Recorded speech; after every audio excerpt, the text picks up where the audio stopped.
ஆராதனை ஆராதனை உமக்குத்தானே.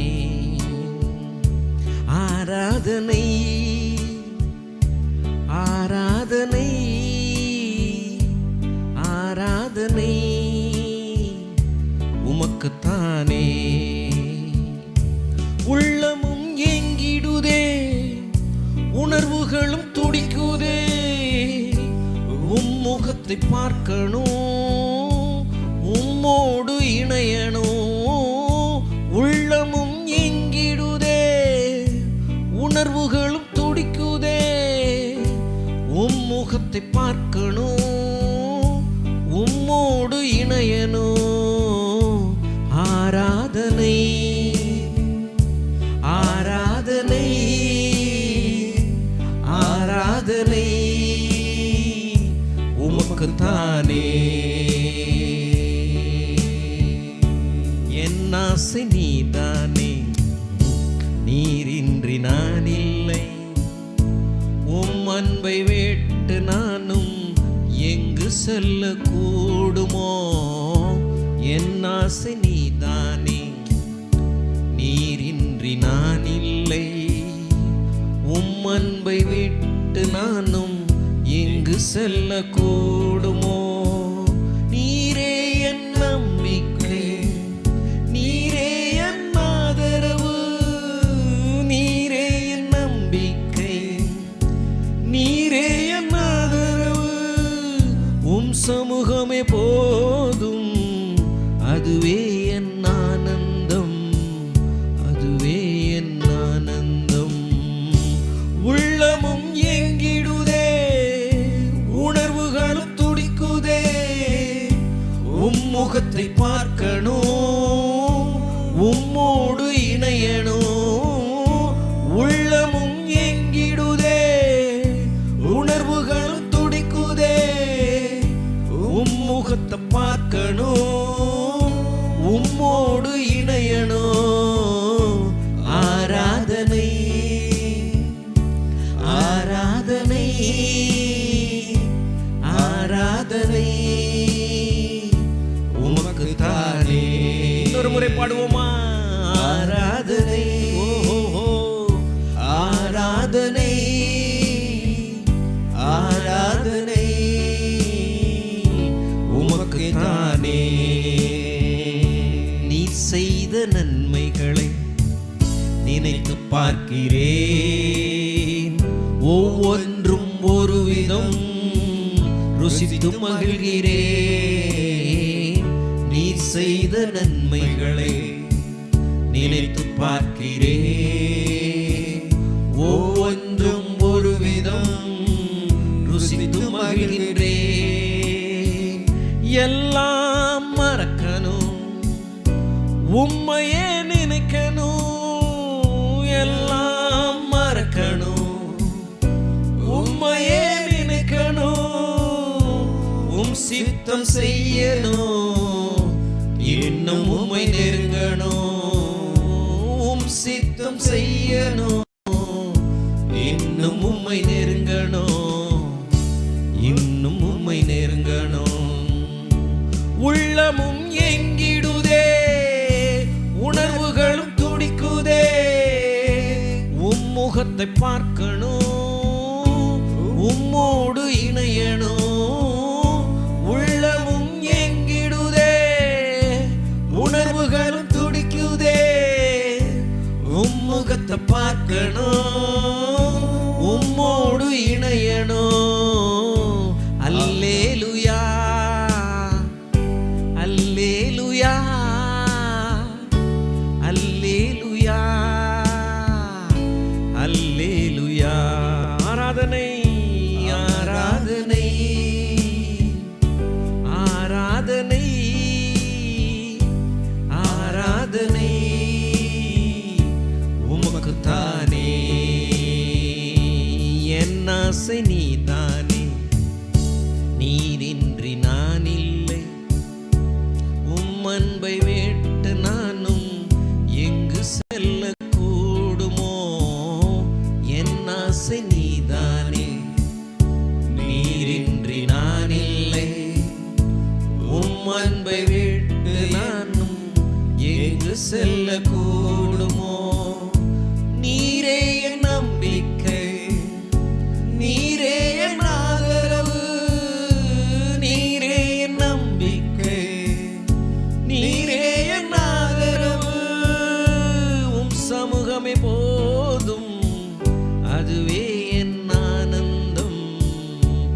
அதுவே என் ஆனந்தம். உள்ளமும் ஏங்கிடுதே, உணர்வுகள் துடிக்குதே, முகத்தை பார்க்கணும், உம்மோடு இணையணும். உள்ளமும் ஏங்கிடுதே, உணர்வுகள் துடிக்குதே, முகத்தை பார்க்கணும், உம்மோடு இணையணும். ஆராதனை ஓஷா பாலா பாலாபா ஆராதனை.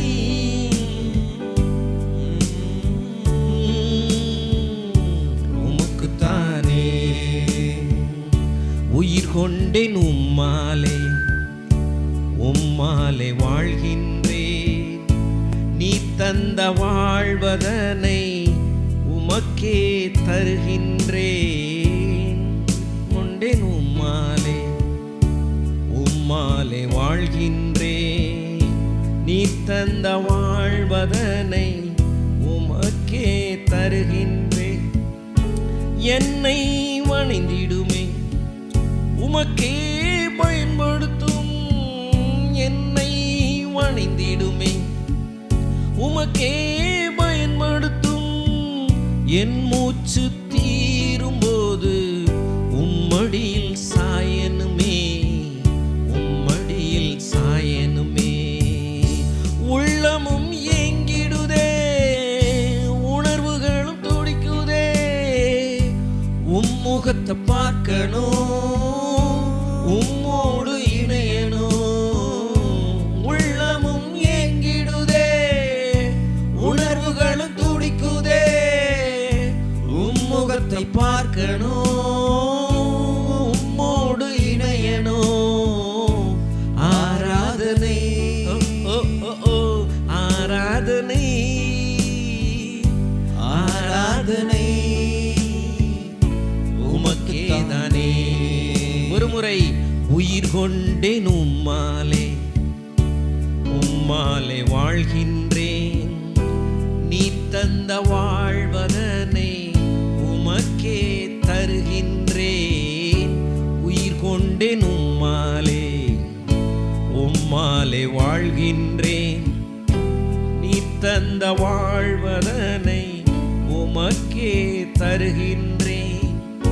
என்னை வணிந்திடுமே, உமக்கே பயன்படுத்தும்.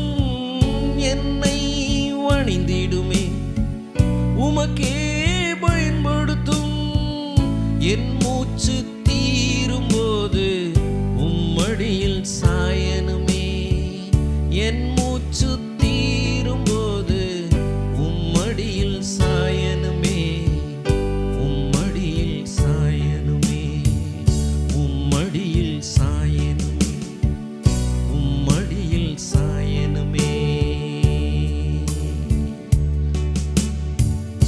உலகமெங்கிலும் நேரலையிலே எங்களோடு இணைந்திருக்கிற தேவ பிள்ளைகளை ஆண்டவராய் இயேசுவின் நாமத்தினாலே நான் வாழ்த்தி வரவேற்கிறேன், ஆசீர்வதிக்கிறேன். கர்த்தர் உங்களை ஆசீர்வதிப்பாராக. குட் ஸ்டார்ட், தேவனுடைய வாக்குத்தத்தங்களோடு என்று தினந்தோறும் மத்தேயு அதிகாரத்திலிருந்து அப்படியே தொடர்ந்து தியானிக்கலாம் என்று நினைத்து தியானித்து கொண்டே இருக்கிறோம். இந்த நாளிலும் கூட பிசாசினிடத்திலே இயேசு சொன்ன வார்த்தை 4:10, அப்பாலே போ சாத்தானே, உன் தேவனாகிய கர்த்தரை பணிந்து கொண்டு அவர் ஒருவருக்கே ஆராதனை செய்வாயாக என்று எழுதியிருக்கிறதே. அவர் ஒருவருக்கே ஆராதனை செய்வாயாக. உன் தேவனாகிய கர்த்தரை பணிந்து கொண்டு. மனிதர்கள் தேவனாலே உருவாக்கப்பட்டவர்கள், தேவ சாயலிலே படைக்கப்பட்டவர்கள். மனிதர்கள் மாத்திரமல்ல, இந்த பூமியில் இருக்கக்கூடிய எல்லா சிருஷ்டிப்புமே நம்முடைய கர்த்தராகிய தேவன் படைத்தார். ஆதியிலே தேவன் வானத்தையும் பூமியையும் படைத்தார், மனுஷர்களை படைத்தார், ஆதாமை படைத்தார், ஆதாமிலிருந்து ஏவாளை உருவாக்கினார். மனுஷன் கடவுளிடத்திலிருந்து வந்தவன். அது மாத்திரமல்ல, கடவுளுக்காகவே அவன் படைக்கப்பட்டவன். கர்த்தர் அவருடைய அன்பை மனுஷனிடத்திலே காண்பிக்கிறதற்காக தேவன் மனுஷனை உருவாக்கினார். கர்த்தருடைய வல்லமையான கரம் அவருடைய சாயலிலேயே மண்ணை எடுத்து பிசைந்து மனிதனாக உருவாக்கி அவனுக்குள்ளே தன் ஜீவ சுவாசத்தை ஊதினார். மனுஷன் ஜீவ ஆத்துமாவானான். அவனை ஏதேன் தேட்டத்திலே கொண்டு வந்து பண்படுத்தவும் காக்கவும் வைத்தார். ஏவாளை அவனுடைய விலா எலும்பிலிருந்து எடுத்தார். ஆதாமும் ஏவாளும் முதல் குடும்பம். மனுஷன் தேவனாலே படைக்கப்பட்டு தேவனை முற்றிலும் அறிந்து தேவனுடைய எல்லா விதமான ஆசீர்வாதத்தாலும் நிரப்பப்பட்டவனாய்தான் இந்த உலகத்திலே அவன் வாழ ஆரம்பித்தான். பலுகி பெருகி பூமியை நிரப்பி கீழ்ப்படுத்தி ஆண்டுகொள் என்று சொல்லி தேவன் மனுஷனை ஆசீர்வதித்தார். மனுஷன் தேவனால் உண்டாக்கப்பட்டவன், தேவனுக்காக படைக்கப்பட்டவன். சகலமும் அவராலேயும் அவருக்காகவும் உண்டாக்கப்பட்டிருக்கிறது என்று கொலோசையர் 1வது அதிகாரத்தில் சொல்லப்பட்டிருக்கிறது. மனுஷன் படைக்கப்பட்ட நோக்கம் தேவனோடு வாழ. தேவன் நித்தியமாய் இருக்கிறது போல மனுஷனும் நித்தியமாய் இருக்க வேண்டும் என்று தேவன் விரும்பி மனுஷனுக்கு ஒரு ஆரம்பத்தை உண்டு பண்ணினார். ஆனால் முடிவு அவனுக்கு இல்லை. நித்திய காலமாக கடவுளோடு ஐக்கியப்பட்டு உறவாடி அன்பு கூர்ந்து அவரோடு கூட விளையாடும்படி, அவரோடு கூட அன்பு பாராட்டும்படி, அவரோடு கூட இருந்து அவருடைய காரியங்களை செய்யும்படி தேவன் மனுஷனை உண்டாக்கினார். அவர் தகப்பனாயிருக்கிறார், நாம் பிள்ளைகளாயிருக்கிறோம் என்று வேதம் சொல்லுகிறது. மனிதனை தேவன் படைத்த பொழுது டைரக்டாக அவனை ஆதாமாக படைத்தார். சிறு குழந்தையாக இருந்து அவன் படைக்கப்படவில்லை. அவன் எழுந்து நின்று அப்படியே அற்புதமாக மிருகங்களுக்கும் பறவைகளுக்கும் பேர் வைத்தான் என்று வேதம் சொல்லுகிறது. தன் விலா எலும்பிலிருந்து எடுக்கப்பட்ட அந்த மனுஷியை பார்த்து, இவள் என் எலும்பில் எலும்பும் என் மாம்சத்தில் மாம்சமுமாய் இருக்கிறாள் என்று ஆதாம் சொன்னதாக வேதம் திட்டமாய் கூறுகிறது. தேவனாலே படைக்கப்பட்ட மனுஷன், தேவனாலே அன்பு கூறப்பட்ட இந்த மனுஷன் அவரை மாத்திரமே ஆராதனை செய்ய அவன் உருவாக்கப்பட்டான் என்று வேதம் திட்டமாய் போதிக்கிறது. ஆனால் இன்றைய இந்த உலகத்திலே மனிதர்கள் காண்கின்ற பொருளையும் காண்கின்ற இந்த உலகத்திலே படைக்கப்பட்ட சிருஷ்டியையும் ஆராதனை செய்து கொண்டிருக்கிறார்கள். ஒரு சிலர் பணத்தை ஆராதனை செய்கிறார்கள், ஒரு சிலர் மண்ணை ஆராதனை செய்கிறார்கள், ஒரு சிலர் மரத்தை ஆராதனை செய்கிறார்கள், ஒரு சிலர் சூரியனை ஆராதனை செய்கிறார்கள். தேவனால் படைக்கப்பட்ட இந்த சிருஷ்டியை மனிதன் ஆராதனை செய்கிற இடத்திற்கு கீழே தள்ளப்பட்டு பாவத்தினாலே விழுந்து இருளாகி போனான். ஆனால் மறுபடியுமாக ஏதேன் தோட்டத்திலே வந்து இயேசு கிறிஸ்து ஆதாமே எங்கே இருக்கிறாய் என்று தேடி வந்தபடி 2000 ஆண்டுகளுக்கு முன்பாக ஆண்டவராகிய இயேசு கிறிஸ்து, கர்த்தராகிய இயேசு கிறிஸ்து மனிதனாகவே அவர் அவதரித்து பூமியிலே அவர் மனுஷர்களுக்கு கற்றுக் கொடுக்க ஆரம்பிக்கிறார். சாத்தானை பார்த்து சொல்லுகிறார், பூமியில் இருக்க மனுஷனை பார்த்தும் அவர் சொல்லுகிறார், உன் தேவனாகிய கர்த்தரை பணிந்து கொண்டு அவர் ஒருவருக்கே ஆராதனை செய்வாயாக. மனிதன் தேவனுக்கு ஏன் ஆராதனை செய்ய வேண்டும்? அவராலே படைக்கப்பட்டது மாத்திரமல்ல, அவரை தவிர மனுஷனுக்கு நன்மையும் துணையும் கேடகமும் பாதுகாப்பும் ஆரோக்கியமும் ஐஸ்வர்யமும் வாழ்வும் வளமையும் அவரை தவிர வேறொருவரிடத்திலிருந்தும் மனுஷனுக்கு கிடைக்கப் போவது கிடையாது. அவர் ஒருவரே மனுஷருக்கு நன்மை செய்கிறவர். He is good forever. கர்த்தர் நல்லவர், அவரை துதியுங்கள், அவர் கிருபை என்றும் உள்ளது என்று வேதம் சொல்லுகிறது.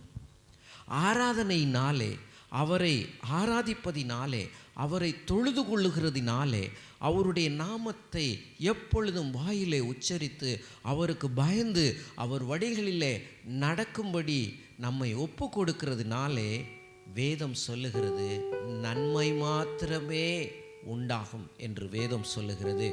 தீமை நடந்தால் கூட தேவன் அதை நன்மையாக மாற்றி விடுவார். ஹல்லேலூயா. தேவன் மனுஷன் மேல் வைத்திருக்கிற அன்பினாலே அவனை ஆசீர்வதித்து கொண்டே வருகிறார். அவனை தள்ளிவிடவில்லை. கீழே விழுந்த பிறகும் அவனை கழுவி கட்டி அணைத்து முத்தமிட்டு அவனோடு நடமாடவும் அவனோடு உறவாடவும் அன்பு பாராட்டவும் ஆசீர்வதிக்கவுமே தேவன் செய்கிறார். ஆதாமும் ஏவாளையும் ஆசீர்வதித்து நான் கர்த்தரால் ஒரு மனுஷனை பெற்றேன் என்று ஏவாள் சொன்னதை நாம் பார்க்கிறோம். பூமியிலே தேவன் மனுஷன் மேல் வைத்த அன்பை அவர் ஒருபோதும் எடுக்கவில்லை. மனிதனை அவர் நேசித்து கொண்டே இருக்கிறார். ஆகவே உன் தேவனாய கர்த்தரை நீ ஆராதனை செய்வாயாக என்று சொல்லும் பொழுது ஆராதனை செய்கிற மனுஷன் ஒவ்வொருவருக்கும் நன்மை மாத்திரமே உண்டாகும். சொல்லுவோம், நன்மை மாத்திரமே உண்டாகும். ஹல்லேலூயா. வேதத்தில் சொல்லப்பட்டிருக்கிறது, ஆபிரகாம் என்கிற ஒரு மனுஷன் கர்த்தரை அவன் தொழுது கொள்ள ஆரம்பித்தான். வேதம் சொல்லுகிறது 13வது அதிகாரத்தில் ஆபிரகாம் கர்த்தருடைய நாமத்தை தொழுது கொண்டான், கர்த்தருடைய நாமத்தை ஆராதித்தான், கர்த்தரை தேடினான், கர்த்தரை தேவனாக அவன் வைத்திருந்தான். தேவனே ஆபிரகாமை அழைத்தார், ஆசீர்வதித்தார். வேதம் சொல்லுகிறது, கர்த்தரை தொழுது கொண்ட ஆபிரகாமுக்கு என்ன இருந்ததாம்? அவர்கள் ஆபிரகாமுடனே வந்த லோத்துக்கும் ஆடு மாடும் கூடாரங்களும் இருந்தன. அவர்களுடைய ஆஸ்தி மிகுதியாய் இருந்தது. அவர்கள் பூமி தாங்கக்கூடாத ஆசீர்வாதத்தினால் ஆசீர்வதிக்கப்பட்டார்கள் என்று ஆதியாகமம் 13:6 சொல்லுகிறது. நீங்கள் கர்த்தரை இந்த நாளிலே ஆராதிக்கிறதுனுடைய பலன் என்ன? இவரை பின்பற்றுகிறதுனுடைய பலன் என்ன? இவரை தேடுகிறதுனுடைய ஆசீர்வாதங்கள் என்ன? இன்றைக்கு இந்த கர்த்தர் எனக்கு என்னவா இருக்க முடியும் என்று ஒருவேளை யோசிப்பீர்கள் என்றால், முழு இருதயத்தோடும் அவர் ஒருவருக்கே ஆராதனை செய்கிற இந்த பிரதான கற்பனையை நீங்கள் கடைப்பிடிச்சிங்கன்னா கர்த்தர் சொல்லுகிறார், பூமி தாங்கக்கூடாத விதத்திலே தேவனுடைய ஆசீர்வாதம் உங்கள் வாழ்வில், உங்களுடைய குடும்பத்தில், உங்களுடைய பிள்ளைங்களுடைய வாழ்க்கையில் நீங்கள் அனுபவிக்க முடியும். வேதம் சொல்லுகிறது, அவருடைய ஆஸ்தி மிகுதியாய் இருந்தது. தேவனை தொழுது கொள்ள அவர் தான் ஐஸ்வர்ய சம்பன்னர் என்று ரோமர் 10வது அதிகாரத்தில் சொன்னப்பட்டபடியே உறுதிப்படுத்துவார். யூதன் என்றும் கிரேக்கன் என்றும் அடிமை என்றும் வித்தியாசமானவன் என்றும் இல்லை. தம்மை தொழுது கொள்ளுகிற யாவருக்கும், ஆராதனை செய்கிற யாவருக்கும் ஹல்லேலூயா, அவர் ஐஸ்வர்ய சம்பன்னராயிருக்கிறார். இது வெறும் வார்த்தை அல்ல. வேதம் முழுக்க அவரை ஆராதித்த தொழுது கொண்ட குடும்பங்களுக்கு அவர் எப்படிப்பட்டவராய் இருந்தார் என்று வேதத்திலே நாம் வாசிக்கிறோம். உங்கள் ஆஸ்தி மிகுதியாய் இருக்க வேண்டும் என்று தேவன் உங்களை ஆசீர்வதிக்கும்படி அவர் உங்களை அழைக்கிறார். அவரை ஆராதனை செய்ய, அவரை தொழுது கொள்ள. ஆபிரகாம் ஆண்டவரை தொழுது கொள்ள ஆரம்பித்த பிறகு பூமியிலே ஆஸ்தி மிகுதியாய் பெருகிற்று என்று வேதம் சொல்லுகிறது. தேவன் அவர் மகா நல்லவர். சொல்லுங்க, மகா நல்லவர். உங்களுடைய வாழ்க்கையில் கூட என்னை படைத்த தேவனையே என் வாழ்க்கையில் முதலாவது வைப்பேன் என்று நீங்கள் சொல்லுகிறீர்களா? நான் சொல்கிறேன், ஆண்டவர்கிட்ட சொல்லுங்க. கர்த்தரை தொழுது கொள்ள ஆரம்பித்த பிறகு ஆபிரகாம் மாத்திரம் இல்லை, ஈசாக்கை பாருங்க, யாக்கோபை பாருங்க, நோவாவை பாருங்க. நோவா கர்த்தரை தொழுது கொண்டார், கர்த்தரை பின்பற்றினார். பெரிய பாதுகாப்பு. பூமி முழுக்க ஜலப்பிரளயம் வந்து அழிந்தது, ஆனால் பாதுகாக்கப்பட்டார். ஆபிரகாமுடைய வாழ்க்கையில் அவர் சொன்ன ஒரு வார்த்தை என்ன தெரியுமா? யாரை பார்த்து?